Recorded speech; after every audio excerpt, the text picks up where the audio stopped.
안녕하세요. 박정윤 목사입니다. 오늘 6월 5일 신명기 28장 15절에서 24절의 말씀에 묵상을 함께 나누도록 하겠습니다. 먼저 말씀의 오늘 내용들이 어떻게 진행되고 있는지 제가 그 말씀을 이해하는 부분들을 잠깐 먼저 나누려고 하는데요. 오늘 15절부터 24절은 어제와 정반대되는 저주에 대한 메시지들이 흘러가고 있습니다. 어제는 이제 이렇게 너희들이 행하면 축복한다라는 하나님의 말씀이 있었다면 그저께하고 어제요. 오늘은 이제 저주의 메시지가 오늘과 내일 본문에서 흘러가는데요. 특별히 15절은요, 저주의 원인에 대한 부분들을 설명합니다. 하나님 말씀에 순종하지 않고 그 명령과 규례를 지키지 않으면 하나님의 저주가 그를 덮쳐서 그의 삶의 모든 국면에 저주가 임하게 된다. 저주가 그냥 기분 나빠라고 이렇게 던져지는 게 아니라 왜 어떻게 해서 너희들이 저주를 받게 된다라는 것을 설명하고 있는 그 원인에 대한 이야기들이 먼저 나오고요. 16절부터 19절은 개인적인 저주, 하나님의 저주가 임하면 하나님의 복이 임했던 것과 정반대의 현상들이 이제 설명되어집니다. 21절에서 24절은 그 국가적인, 특별히 이스라엘 민족적인 저주가 설명이 되는데요. 하나님께 불순종하면은 국가적인 현상, 이런 재앙들이 나타난다라는 것을 설명해주고 있습니다. 왜 하나님의 저주가 임하게 되는지를 먼저 한번 생각해 보았으면 좋겠습니다. 하나님께 순종하는 자에게 하늘에서 하나님의 축복이 내려와서 그 복이 그를 가득 채우고 덮어버리는 그의 모든 삶에 하나님의 축복이 임하는 것처럼 하나님께 불순종하는 자에게 하나님의 저주가 내려온다. 그 저주가 그를 덮치고 그의 삶의 모든 면에 그 저주가 임하게 된다라는 것, 그것이 사실 오늘 먼저 설명하고 있는 저주의 이유, 너희가 어떻게 하면 저주를 받는다라는 것에 대한 설명으로 기록이 되어져 있는데요. 하나님의 저주를 불러오는 불순종이 뭐 어떤 것들이 있을까요? 제가 잠깐 생각해 보면은 하나님을 주인으로 인정하지 않고 하나님의 말씀을 듣기 싫어하며 그 말씀대로 행하지 않는 삶을 살아가는 것, 어떻게 보면 하나님보다 더 자기가 낫다라고 교만하게 여기는 것, 하나님을 무시하는 삶을 살아가는 것, 그것이 저주가 삶에 임하는 어떤 이유가 된다라는 것을 우리는 알 수가 있고요. 하나님의 말씀을 들으려고 할 뿐도 아니고 어쩌다 들은 말씀에 대해서도 순종하려고 하는 일체의 의지조차 없는 삶, 하나님을 거부하는 일이 나타나는 그 삶에도 하나님의 저주가 임하게 될 것입니다. 그리고 하나님께서 싫어하는 것을 알면서도 그것을 중지하지 않고 계속하는 것, 그런 경우에 하나님을 버리고 떠나는 행위를 통하여서 사실은 그들의 삶에 저주가 나타난다라는 것을 우리가 기억했으면 좋겠습니다.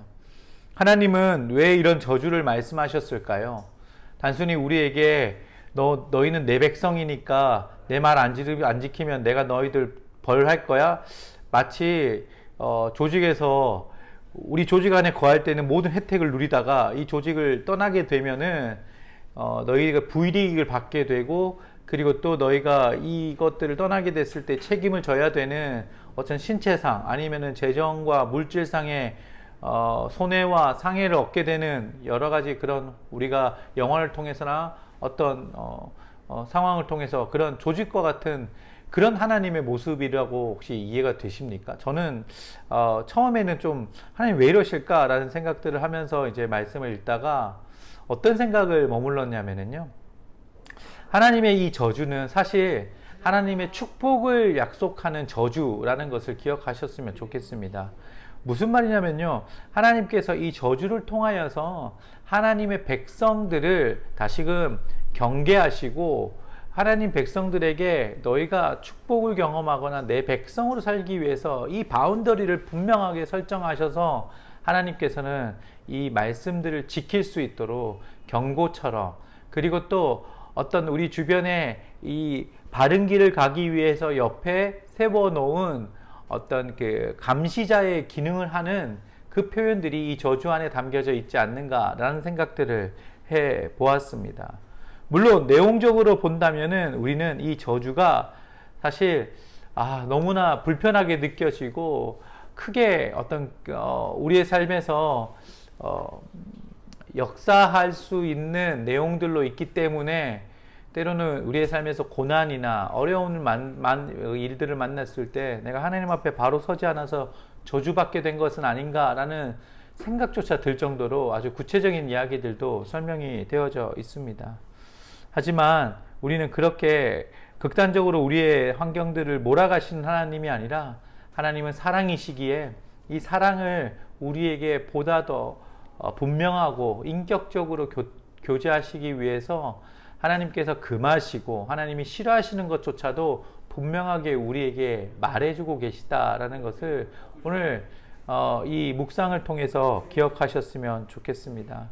그래서 하나님께서 이 경고의 메시지를 통해서 끊임없이 우리에게 자각하고 그리고 주님 앞에 집중하기를 원하시는 하나님의 마음을 오늘 메시지를 통해서 아셨으면 좋겠습니다. 오늘 묵상을 하고 그리고 또 기도하면서 하루를 살아가면서 내 삶뿐만 아니라 이 땅의 대한민국, 내 주변에 있는 사람들이 하나님이 싫어하고 하나님이 오늘 메시지에 나와 있는 내용처럼 하나님의 저주의 대상과 같은 내용들과 그리고 또 그 삶들이 보여진다면 그들을 위해 긍휼하게 기도할 수 있는 저희가 되었으면 좋겠습니다. 하나님 앞으로 돌아오고 하나님의 그 사랑을 경험할 수 있는 자들이 되게 하고 이 땅 대한민국이 될 수 있도록 함께 기도했으면 좋겠습니다. 기도하겠습니다. 살아계신 하나님, 오늘 이 말씀을 통해서 하나님께서 우리를 사랑하셔서 이 사랑의 근거로 축복의 메시지뿐 아니라 하나님이 싫어하시는 것들을 금하는 저주의 메시지 또한 우리에게 알려주셨습니다. 하나님, 말씀 앞에 더 가까이 가는 것을 우리가 깨어서 하게 하여 주시고 하나님 앞에 멀어진 자들을 위하여 기도하고 주님의 사랑 안으로 우리가 함께 동참케 할 수 있는 은혜와 그리고 또 그 용기와 능력을 허락하여 주시옵소서. 말씀과 기도로 날마다 하나님과의 사귐을 깊이 가질 수 있도록 주님 우리의 삶을 보호하여 주시옵소서. 예수님의 이름으로 기도드립니다. 아멘.